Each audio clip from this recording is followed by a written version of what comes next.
O GP de Mônaco sempre foi a corrida mais charmosa do calendário da Fórmula 1. Ele está presente na categoria desde o primeiro ano, em 1950, e é impossível imaginar a Fórmula 1 sem o GP monegasco. Mas ao mesmo tempo, com os carros modernos, o GP vem sendo alvo de muitas críticas, principalmente nos últimos anos pela falta de ultrapassagens nas corridas. Mas essa afirmação tem algum sentido? Muitos afirmam que em outros tempos a ultrapassagem era possível, e que nos dias de hoje assistimos apenas desfiles de carros. Será?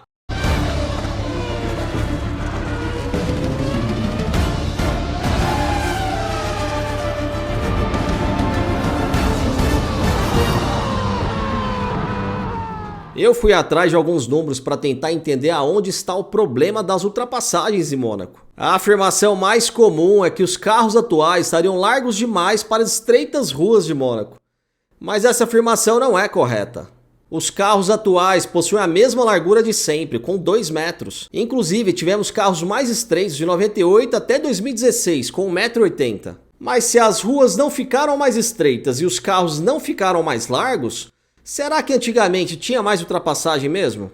Levantando os números de ultrapassagens por corrida em Mônaco desde 1988 e confrontando com a média de cada temporada, podemos ver que, na verdade, Mônaco sempre foi uma corrida de poucas ultrapassagens. Na linha de vermelho temos todas as ultrapassagens nos GPs de Mônaco, e nas barras em azul temos a média de ultrapassagens na respectiva temporada. Estes números não consideram ultrapassagens na primeira volta após uma largada, isso também vale para safety car. Mônaco sempre foi difícil, isso está claro. Quem se lembra do emblemático GP de 92, onde Mansell ficou 8 voltas atrás de Ayrton Senna com um carro muito superior sem conseguir a ultrapassagem? Mas alguns GPs me chamaram a atenção por destoarem dos números normais, e percebi que, em todos esses que eu marquei de verde, tivemos chuva e pista molhada, o que parece sempre ajudar muito no número de ultrapassagens em Mônaco. Para ter uma ideia como a chuva é importante para as ultrapassagens em Mônaco, no ano passado, em 2022, tivemos 13 ultrapassagens na corrida inteira, sendo que 12 delas foi até a volta 22 com pista molhada, apenas uma na última volta com pista seca. A média de ultrapassagens em Mônaco quando chove é mais que o dobro das corridas do seco. Outro ponto para destacar é como a partir de 2011 a média das temporadas aumentaram significativamente, inclusive em Mônaco. E o motivo é que 2011 foi o ano em que a Fórmula 1 introduziu o DRS, e veja como foi positivo. Mas alguma coisa aconteceu a partir de 2011 que os números de Mônaco caíram drasticamente. Analisando os dados sem os GPs com chuva, percebemos que, com exceção de 93 e 2011, o normal é uma corrida com menos de 10 ultrapassagens. 2011 foi uma corrida muito movimentada, mas em 93 o fator que puxou a média para cima foi um francês chamado Alain Prost em um carro com suspensão ativa que simplesmente realizou 12 das 31 ultrapassagens da corrida. Chama atenção para o GP de 98 com apenas 2 ultrapassagens e ambas de Michael Schumacher, o GP de 2000 com uma única ultrapassagem, e acredite se quiser, de Jos Verstappen, e para o GP de 2003 com nenhuma ultrapassagem. Nos últimos 40 anos da Fórmula 1, apenas 3 GPs não tiveram nenhuma ultrapassagem. 2003 em Mônaco, naquele controverso GP dos Estados Unidos em 2005 e naquela encenação de 2021 no GP da Bélgica, onde os carros deram algumas voltas atrás do safety car. Mônaco sempre foi uma corrida de poucas ultrapassagens e isso está claro, mas de 2011 para cá piorou muito. E se levarmos em consideração de 2017 até aqui, tivemos apenas 10 ultrapassagens com pista seca. E aonde está o problema? No tamanho do carro, mas não na largura. Os carros saíram de 1988 com 4,4 metros para os atuais com 5,76 metros.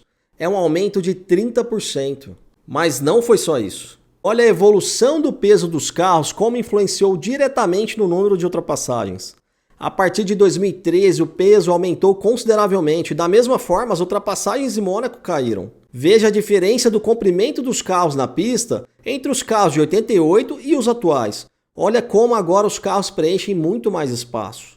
Os carros atuais, para ultrapassar, precisam percorrer 30% a mais do que percorriam antes para realizar uma ultrapassagem. E com o aumento do peso, temos carros menos ágeis em todos os sentidos, inclusive numa freada ou mudança brusca de direção. Outro fator que agravou o problema na última década foi o aumento do downforce. O ponto de maior número de ultrapassagens em Mônaco é a chicane após o túnel. Mas para realizar você precisa contornar o túnel muito próximo do carro da frente e com a turbulência gerada pelo downforce, isso ficou cada vez mais difícil.